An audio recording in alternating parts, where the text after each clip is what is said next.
काय बोलणार, काय काय बोलायचं, एवढं सगळं भारावून गेले बघून. खरोखर ज्यांना कोणाला जर बालाजीपर्यंत पोहोचता येत नाही किंवा काही लोक पोचले नसतील काही कारणाने, तर असं समजा आपले आमदार लाडके विश्वनाथ दादा भोईर यांनी जे इथे जे काही केले ना, ते तुम्हाला इथे आल्यावर असं फिलिंग येईल की खरोखर गणपती आहेत का बालाजी गणपती एकत्र आले. असं त्यांनी जे उभं केलं हे एवढं दिव्य भव्य, ते कल्याणकरांना, डोंबिवलीकरांना, सगळ्यांना, अंबरनाथवाल्यांना, उल्हासनगरवाल्यांना सांगणं आहे की आवर्जून तुम्ही लेकरा बाळांना घेऊन इथे या आणि ह्याचा लाभ घ्या. धन्यवाद. खरं तर हा मागी गणेश उत्सव आहे.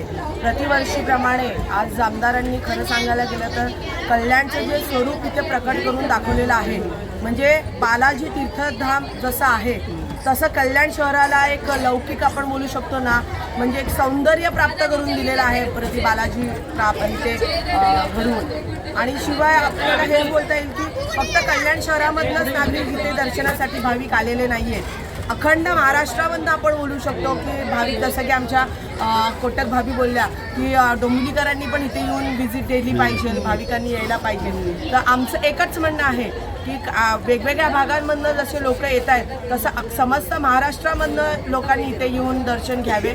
आणि आमचे जे कल्याणचे कार्यसम्राट आमदार आहेत त्यांनी काय कल्याण शहराच्या प्रगती केलेली, कायापालट केलेला आहे हे नक्कीच येऊन भाविकांनी आणि नागरिकांनी येऊन बघावं. आणि तुम्हाला माझी विनंती आहे, जेवढं काय आहे हे सगळं जरा दाखवा.